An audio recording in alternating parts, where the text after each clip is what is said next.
ওলাই দিয়ক নিজৰ অলপ এইটো তামোল গছ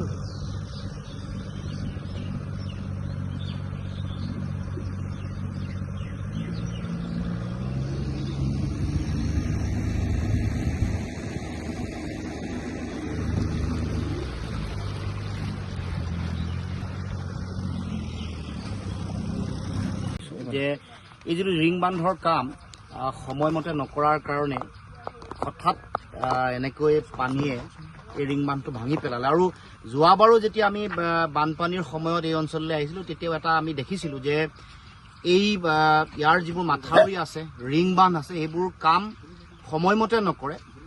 ঠিক পানীৰ আগত, বাৰিষাৰ আগে আগে কৰে আৰু তাৰ পাছতে এনেকুৱা ধৰণৰ ঘটনা সংঘটিত হয়।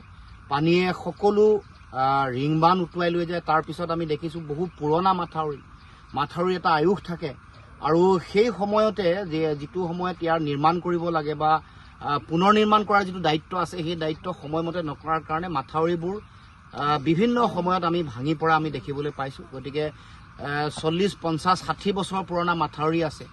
ৰিং বান্ধবোৰ এটা নিৰ্দিষ্ট সময়ৰ মূৰে মূৰে ইয়াৰ পুনৰ নিৰ্মাণ কৰিব লাগে, শক্তিশালী কৰিব লাগে। এই ব্যৱস্থা কিন্তু আমি কৰা দেখিবলৈ পোৱা নাই। তাৰ বিপৰীতে আমি দেখিছোঁ যে যিসকল ব্যক্তিক ঠিকা আবণ্টন দিয়ে, সেইসকল ব্যক্তিয়েও আচলতে এটা বুজাবুজিৰ মাজেৰে, শাসকীয় পক্ষৰ লগত বুজাবুজিৰ মাজেৰে তেওঁলোকে এই কাম কাজবোৰ পৰিচালনা কৰে। তাৰ উপৰিও বিভিন্ন ধৰণৰ অভাৱ অভিযোগ ৰাইজৰ মাজত আছে, বিভিন্ন কমিশ্যনৰ কথা আছে। এই গোটেই কথাবোৰৰ কাৰণে আমি আমাৰ এই অঞ্চলৰ মানুহলৈ এটা প্ৰত্যাহ্বান নমাই আনিছে বানপানীয়ে বাৰিষাৰ সময়ত। গতিকে এতিয়া বানপানীৰ সময় এতিয়া ইমান প্লাবিত হৈছে, আমি চৰকাৰক আহ্বান জনাইছোঁ যে যিসকল মানুহ এই বানপানীত ভয়াৱহভাৱে আক্ৰান্ত হৈছে, উদ্ধাৰ অভিযান যুদ্ধকালীনভাৱে কৰিব লাগে। তাৎক্ষণিকভাৱে NDRF বা SDRFৰ ইতিমধ্যে দল আমি দেখিছোঁ, কিন্তু উদ্ধাৰ অভিযান চলাব লাগে আৰু প্ৰয়োজনীয় যিটো খাদ্য সামগ্ৰী যোগান ধৰিব লাগে, বিশেষভাৱে শিশুসকলৰ কাৰণে। তাৰ উপৰিও যিসকল গৰ্ভৱতী মহিলা আছে তেওঁলোকৰ কাৰণে বিশেষ ব্যৱস্থা, আমাৰ চিকিৎসা সেৱা শক্তিশালী কৰিব লাগে আৰু যিসমূহ পশু আছে, পশু খাদ্যও সঠিকভাৱে যোগান ধৰিবৰ কাৰণে চৰকাৰক আমি আহ্বান জনাইছোঁ।